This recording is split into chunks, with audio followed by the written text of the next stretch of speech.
Bueno, importante tener este tipo de encuestas para tener información y con esa información poder tomar decisiones. Decisiones también que vamos a tener que tomar nosotros este 27 de octubre con respecto a lo que va a pasar con las próximas elecciones. ¿Van a ser en 2 días o no? Vamos a ver qué va a pasar hoy día también con el veto presidencial que se va a poner durante esta semana a propósito de toda la polémica que se ha generado por el voto en esta oportunidad. 27 de octubre, la ley Briceño viene con nosotros nuevamente para contarnos qué está pasando en el Congreso Nacional, qué va a pasar con el veto presidencial, qué pasa con las fechas límites de candidatos, hartas cositas. Hartas cosas, sí, se nos quedaron todas estas cosas en el tintero la semana pasada con la Cami. Estuvo buena la conversación. Estuvo buena la conversación la semana pasada, el jueves.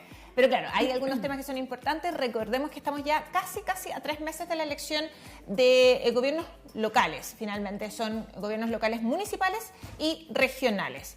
La fecha límite de inscripción de las candidaturas es ahora, el sábado 27 de julio. Así que esta semana ya se están definiendo y están las últimas reuniones, no solamente desde las directivas de los partidos, sino que también de los conglomerados políticos, de las coaliciones electorales que se han establecido para definir los candidatos. Hay algunos que ya están definidos, hay otros que todavía falta, no solamente a nivel municipal, sino que también a nivel regional. O sea, vamos a saber definitivamente quién va a quedar en la papeleta. Y también probablemente pueda ocurrir, eso es lo que se rumorea y lo que se sospecha, ya de pactos de omisión, ya en forma mucho más explícita. ¿Qué quiere decir un pacto de omisión? De que una coalición no vaya con un candidato en una comuna específica para dejar en libertad de acción a sus militantes y simpatizantes para que voten por el candidato de otro conglomerado político que puedan tener cierta afinidad. Entonces, probablemente eso se ha discutido mucho que puede ocurrir en la derecha y la centro-derecha. Bueno, hay varios que están complicados también con el tema de la fecha límite. Alejandro Navarro es uno de ellos, que como independiente tiene que juntar 6.000 firmas y tiene hasta el sábado, como tú bien nos has señalado. Por otra parte, el Frente Amplio todavía no se decide por un candidato único a la gobernación regional. Veremos si es que se definen o no, o llevan a más de un candidato. Y por otra parte está la duda que ha generado también la eventual candidatura del actual gobernador Rodrigo Díaz, ¿verdad? Que, bueno, no ha tenido apoyo de partidos políticos. Ahora hay uno que parece ser que sí lo quiere respaldar, pero él ha señalado que al menos no está disponible para aquello. Veremos qué ocurre de aquí al sábado, entonces la fecha límite. Lo que sí se está discutiendo con bastantes ahí contradicciones entre unos y otros, ¿verdad? Es lo que ocurre con el voto.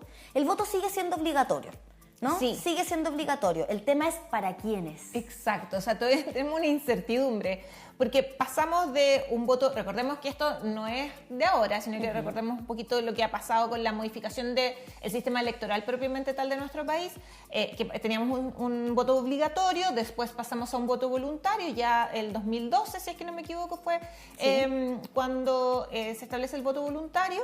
Y nuevamente hubo esta necesidad por parte de los parlamentarios de reinstalar el voto obligatorio, el cual se ha implementado en los plebiscitos que tuvimos en el último tiempo. Todo vinculado con el proceso constitucional.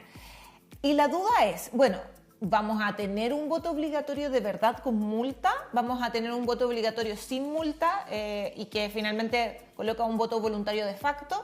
Y la discusión principal es lo que señalabas tú, esta diferencia entre electores y ciudadanos, que recordemos que la Constitución del 80 en un inicio, que establecía el voto obligatorio, indicaba que las personas avecindadas en Chile, eso quiere decir extranjeros que no tuvieran todavía la ciudadanía, pero que ya tuvieran un carnet de identidad de extranjero, podían votar, y eso consideran electores, podían votar, pero en forma voluntaria. Y ahí está el concepto, pueden.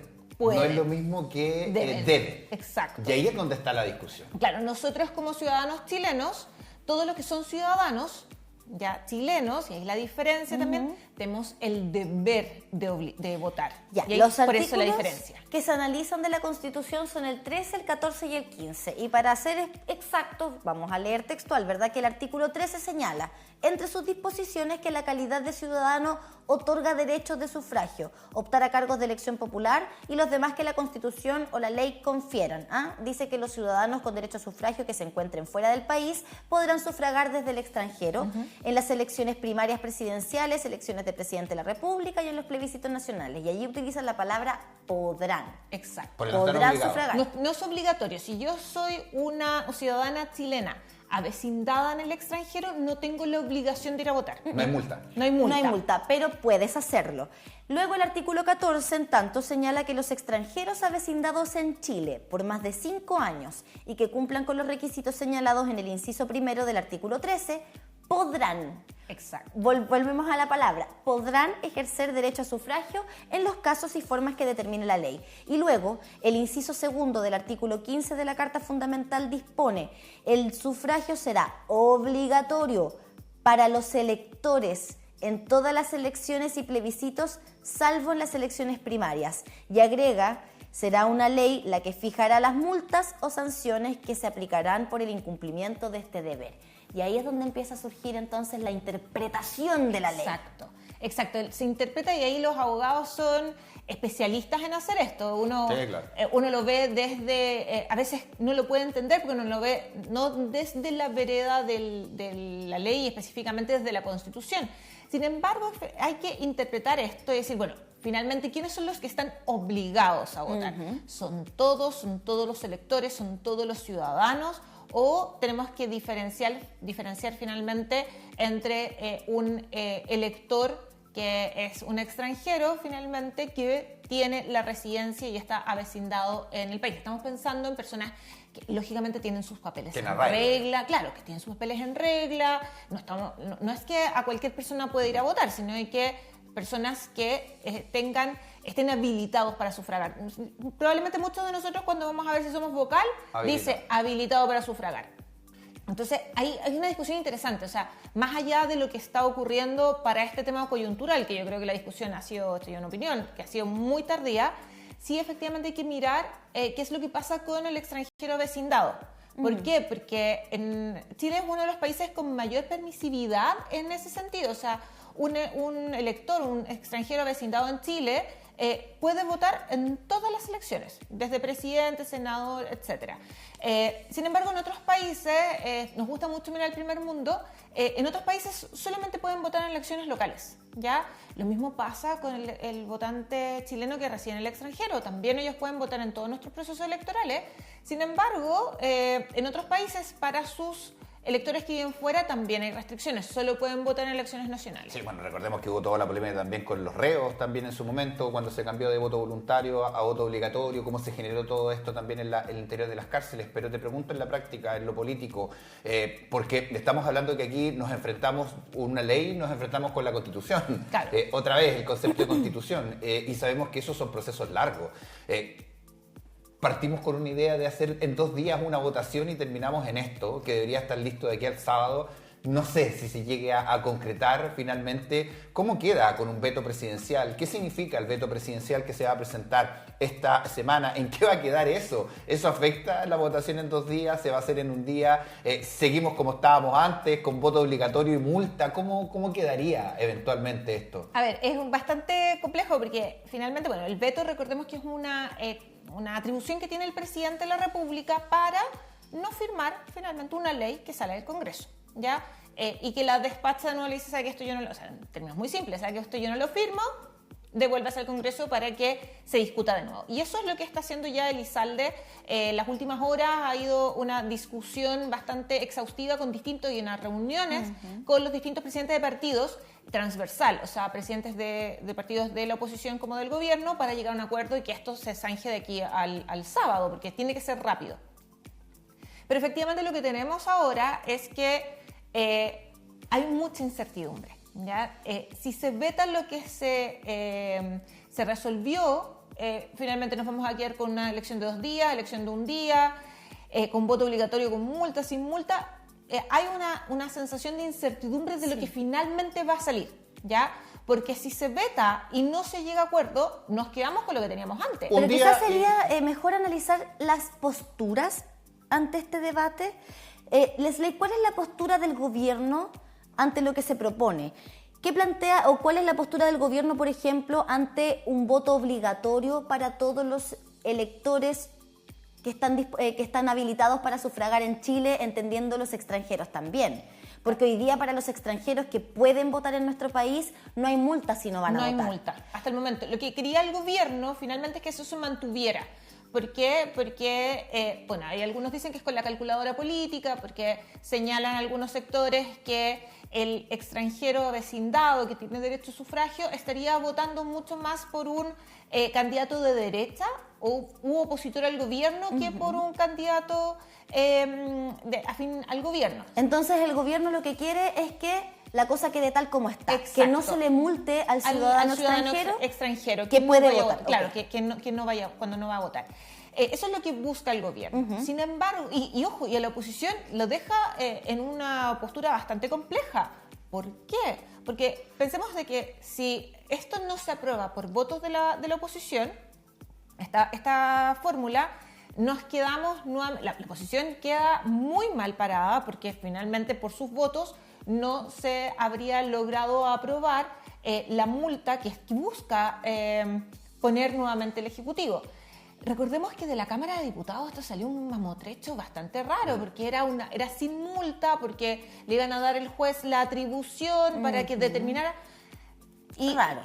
Era raro. Entonces, ¿qué es lo que ocurre? Lo que hay que solucionar es qué es lo que pasa en la elección de octubre. No pensemos, por la premura, no podemos pensar qué es lo que va a pasar en la elección de 2, 3, 4, 5 años más, sino que pensemos en lo que hay que solucionar ahora, que en octubre tenemos 15 millones de electores y en un solo día no da. Ya lo dijo el CERVEL. Lo dijo el CERVEL, o sea, no da porque van a tener que estar además con 4 papeletas que son muy grandes. Entonces el CERVEL dijo, esto no da, el CERVEL lo dijo en enero. Sí. ¿Y cuál es la postura del gobierno ante la elección en 2 días o en un día? El gobierno plantea elección de 2 días, ¿ya? Ajá. Elección de 2 días y eso era el proyecto original. Elección en 2 días con multa y finalmente, ¿por qué? Porque si es sin multa, da lo mismo si lo hago en un día o en 2 días, porque finalmente es una persona que va voluntaria a votar. Entonces, la postura del gobierno es 2 días con multa, pero multa solo a los ciudadanos chilenos. Como dice la Constitución. Como dice la Constitución, que se mantenga eso. Mi percepción es que de una u otra forma va a quedar, van a tener que negociar para que específicamente este punto que está generando problemas se resuelva. Probablemente, y aquí es una especulación, probablemente el gobierno va a tratar de zanjar, va a decir, ok, dejémoslo ahora de esta forma y empecemos a discutir para las próximas elecciones qué es lo que va a pasar. ¿Por qué? Porque es una discusión que es necesaria. Pero que es larga. Es larga. Sí, claro. Pensemos que, de acuerdo a algunos datos que yo he estado revisando, el electorado extranjero va a ir aumentando significativamente y va a llegar para el año 2030, que está a la vuelta de la esquina, a aproximadamente 1,5 millones de votantes. Por lo tanto, pueden ser gravitantes en las elecciones, no solo a nivel nacional, sino que a nivel local. Y eso es algo que hay que discutir. Sin duda, hay que discutir si efectivamente el electorado que es residente, no estamos pensando en el que adquiere la ciudadanía chilena, ¿ese residente va a poder votar en todos los procesos electorales o no? Ahora, interesante que este concepto se ha ido analizando desde la intención de voto. Más que nada, porque dicen, no, pero es que los extranjeros van a votar por cierto partido político, entonces como que las decisiones se van tomando en torno a política ficción en cuanto a por quién van a votar. Sí. Y eso me parece gravísimo hoy día, que se esté tratando de pensar en qué se va a votar, porque también se alude a la representatividad. Si de hecho pasamos al voto obligatorio por la poca representatividad. Hay algunos que dicen que a algunos partidos les conviene o algunas alianzas les conviene que vayan las personas a votar en menos personas, que vayan a votar en masa porque tienen menos posibilidades de salir electa, o conquistan mucho más fácil a un grupo que va a votar de forma voluntaria porque finalmente quieren hacerlo, que tener que conquistar a alguien que va de forma obligatoria. ¿Cómo esa discusión también en torno a, volver a insistir, un proyecto que era para alargar en un día la votación, terminamos incluso analizando la intención de votos de las personas? ¿Es común eso en política? Sí, o sea, esto suena súper maquiavélico, pero recordemos que, bueno, no en el sentido negativo, sino que de Maquiavelo, Maquiavelo decía la política tiene que ver con la búsqueda del poder. Sí. Y finalmente es eso, o sea, hoy día muchos de los cálculos se hacen con, valga la redundancia, la calculadora política en la mano. Decimos, ya, ok, ¿qué es lo que me es más favorable a mí? Porque yo no quiero perder el poder. dando un salto bastante drástico. Pensemos en lo que ocurre con Joe Biden y que se baja. ¿Cuál es el argumento que lo utiliza? Dice, me quiero quedar preocupado por el país y creo que Kamala Harris es la mejor opción. Sin embargo, detrás está la calculadora política del Partido Demócrata, es que tenía súper claro que con Joe Biden no iba a ganar, o sea, ni siquiera era competitivo. No. Y probablemente la presión va por eso, es decirle, nosotros como partido que hemos financiado la campaña, recordemos que Biden tenía como $3.000 millones para la campaña, nosotros no vamos a seguir financiando esto. Y ya Kamala Harris tiene 27 millones de dólares en 4 horas. De hecho, lo comentábamos temprano, rompió récords en cuanto a recaudación de fondos para el Partido Demócrata en un par de horas nada más. Exacto, y eso tiene que ver con la calculadora política. No es algo que ocurra solo en nuestro país, es algo que ocurre en todas partes del mundo. ¿Por qué? Porque los partidos políticos buscan mantenerse en el poder. Y claro, nosotros lo estamos mirando porque probablemente no nos habíamos dado cuenta de cómo muchas de las cosas se hacían de esa forma. Pensemos cuando se hace el redistritaje, cuando todo este cambio del sistema electoral, que pasamos a voto voluntario, que aumentamos a 155 diputados y también a 50 senadores, cuando se hace el redistritaje, también se hace con el cálculo político. Ok, ¿cuáles comunas son las que conviene? Porque en estas otras comunas no nos conviene quedar juntas. Pensemos lo que pasa, nosotros elegimos core y elegimos diputados. Sí. En circunscripciones que son súper distintas. Sí. De comunas distintas. Entonces uno dice, pero ¿por qué el core, que se supone que es el representante a nivel regional, no es misma distribución electoral que la del diputado? Probablemente que cuando se llegó a la negociación tenemos que saber que no me conviene, esto al partido que sea, cualquiera, no me conviene que esta persona que es de Florida sea más popular porque y la elijo en conjunto Concepción, etcétera, para los cores, pero no la elijo para diputado. No vota el mismo electorado. En la práctica, porque de todas maneras, y acá, más allá de lo que pasa con la política, hay un tema práctico, administrativo, que ya está zanjado, y es que el CERVEL dice no tenemos la capacidad. Sí. El CERVEL es una institución respetada, que tiene seria, ¿cierto? Reconocimiento no solo a nivel nacional, sino que internacional con respecto a sus procesos, la celeridad con la que conocemos finalmente cuáles son las autoridades electas, en fin. O sea, hay un tema aquí, ¿no? El CERVEL no va a decir no podemos por nada. Exacto. ¿No? El CERVEL fue tajante, lo señala a principios de año. Dijo, ojo, tenemos 15 millones de electores, en 2 días, con 4 papeletas, con la cantidad enorme de personas que pueden postular.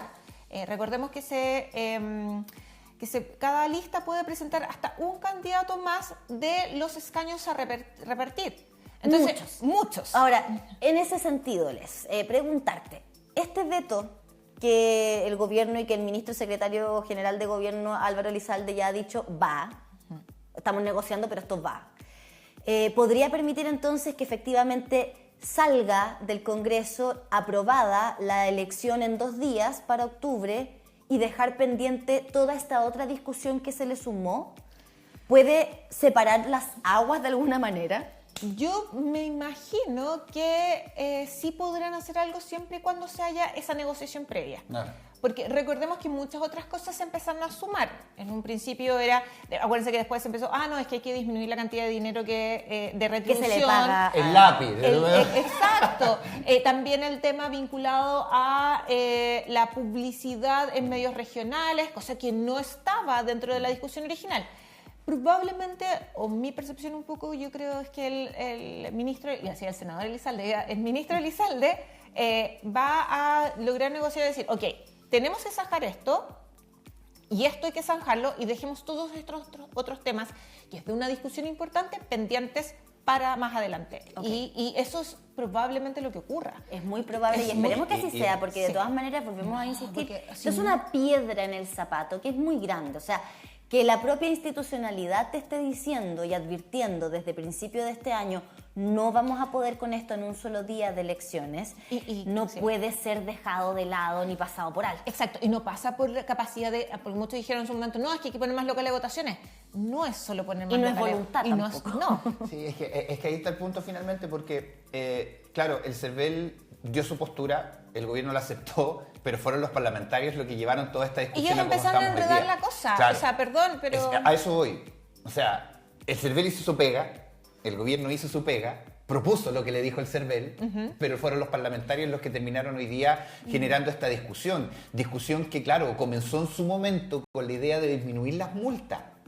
Ahí partió la discusión. Y que es una Y ahí discusión terminó hoy válida. día. Es una discusión válida Sí, claro. porque, o sea, primero hay varios temas y yo creo que no todos los ciudadanos en estos momentos tienen la capacidad para pagar una multa que sea estándar. Y lógicamente también hay otro fenómeno, que es que hay distintas razones por las cuales uno no fue a votar. Yo lo contaba el otro día a unas personas cercanas y decía, mi mamá, por diferentes razones, no pudo ir a votar a los últimos 2 procesos electorales y hasta el momento todavía no le llega una multa. Ella, por razones de salud, tiene ahí sus certificados, sus documentos guardaditos, por si acaso, claro. esperando, pero no le ha llegado la multa desde el juzgado de policía local. Y también tiene que ver con otro problema. Otro tema. El Estado no tiene la capacidad para cursar todas esas multas. Entonces, de una u otra forma, hay que regular el tema de cómo se gestionan las multas y también facilitar los procesos de justificación.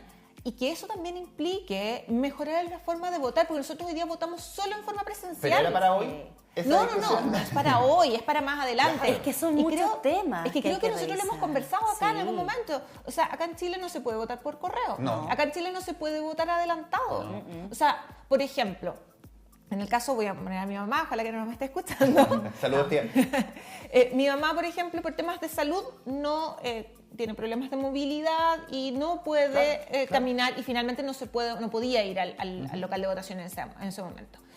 Y resulta que, pero si existiera el voto por adelantado, Ella hubiese podido ella hacerlo. podría haber votado. Con calma. Con calma, ella podría haber dicho, ya, voy a dedicarme un día, que alguien me pueda llevar, movilizarla a su local de votación, o sea, a la oficina del CERVEL o a la oficina donde se determine y que pueda votar por adelantado. O a veces uno, por razones de trabajo, está fuera de su lugar de votación, pero quiere participar. Claro. Incluso si hubiese sido por Por correo. Claro. O sea, pensamos hoy día en las largas filas que existen en comisaría porque no me encuentro en mi lugar de votación.